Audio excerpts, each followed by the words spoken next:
நம்முடைய முதலமைச்சர் கழக தலைவர் அவர்கள் என்னை அழைத்து,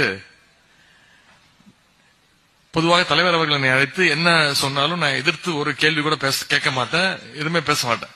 நீங்க என்ன சொன்னாலும் சரி அப்படின்ட்டு போயிடுவேன்.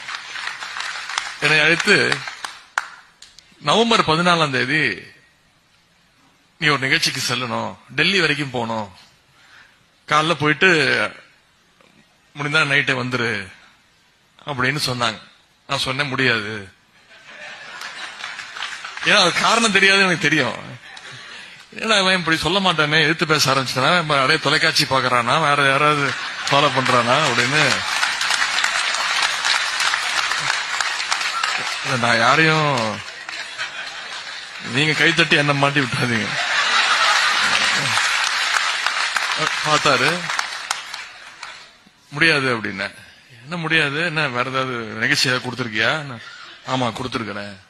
டெல்லி போகணும்னு சொல்றேன், அதை விட என்ன முக்கியமான நிகழ்ச்சி? நான் காரைக்குடி போகணும்னு சொல்றேன், நீங்க என்ன புரியாம பேசுறீங்க? காரைக்குடி புரியா எதுக்கு அப்படின்னா